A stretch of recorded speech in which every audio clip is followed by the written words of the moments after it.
A combined force of Romanian, Spanish and US Marines landed in Estonia as part of BALTOPS 2019. US-led exercise intended to strengthen maritime interoperability across the alliance. Involving 16 allies and 2 partner nations, this annual exercise features amphibious operations in Estonia, Latvia and Lithuania, giving participants a chance to share tactics and practice the complicated art of deploying land forces from the sea. The 47th BALTOPS exercise involves naval, air and land forces with around 50 ships and submarines as well as 40 aircraft and will take place. The training includes search and destruction of naval and submarine mines, use of air defense and land landing forces as well as defense against attacks by enemy naval vessels. Participating troops came from Belgium, Denmark, Estonia, Finland, France, Germany, Latvia, Lithuania, the Netherlands, Norway, Poland, Portugal, Romania, Spain, Sweden, Turkey, the United Kingdom and the United States.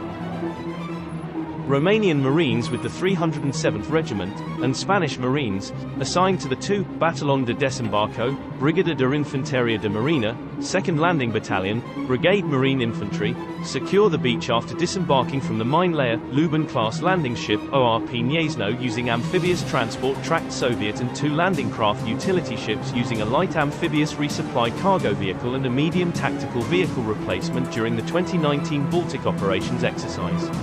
BALTOPS is the major annual maritime-focused exercise in the Baltic region, marking the 47th year of one of the largest exercises in Northern Europe, which increases flexibility and interoperability among allies and partner countries. NATO allies and partner countries on the security environment. In addition to tried and true NATO security forces, such as the standing NATO Maritime Group 1 unit that dates back to the 1960s, the exercise also includes the new Joint Expeditionary Force, Maritime, a British-led effort to maintain the force, which can act more quickly than NATO in a crisis.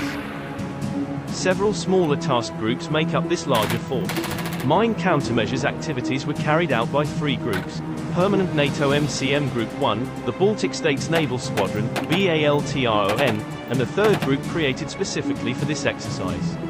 Surface warfare was conducted by standing NATO Maritime Group 1 and another group created for the exercise and led by a Danish leader. And amphibious warfare is being carried out by the British-led JEF, M, and amphibious task groups. At last year's NATO summit, the UK committed to increasing its EFP commitments, and this year's exercise marks the first time the UK has undertaken a brigade-sized deployment to Estonia, involving hundreds of more personnel than previous deployments. Shots include Romanian, Spanish and US Marines carrying out arrivals on the beach, Polish amphibious vehicles unloading Polish Navy ships. During the exercise, that large exercise would normally have 1 amphibious task force. However, BALTOPS fielded 2 full-sized amphibious task forces to try new tactics. The BALTOPS command structure includes 2 amphibious task forces. One of these is the British-led Joint Expeditionary Force, Maritime, unit, which was formed last year and is using BALTOPS 2019 as part of its maiden deployment, along with the British Landing Force. The 2nd Marine Expeditionary Brigade said that US amphibious forces have many capabilities in war, but the winning force is the allies and partners who are also included in it.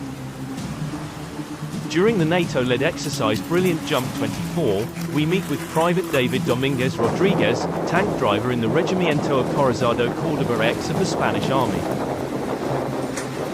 The amphibious task group choreographed the exercise, part of the BALTOPS 19 Feet War Games, from the Plymouth-based ship HMS Albion. British naval commanders say BALTOPS 19 a trial of land, air and mostly naval forces concentrated in Lithuania and Sweden, bodes well for the future, after 2 weeks of large-scale fleet maneuvers. Joint Maritime is the Royal Navy's High Readiness Global Task Force. Together with the armed forces of 8 other countries, the unit is ready to respond to crises whenever and wherever they occur. The Joint Expeditionary Force deployment consists of a series of exercises designed to ensure that NATO allies are ready to face any crisis that arises, from anywhere in the world. The multinational battle group recently completed 2 exercises, Crystal Arrow and Iron Spear, demonstrating their ability to effectively work together on the battlefield. Although warfare and amphibious operations are the core of the task group, they are also capable of conducting evacuation operations, disaster relief, humanitarian missions, and a number of other tasks.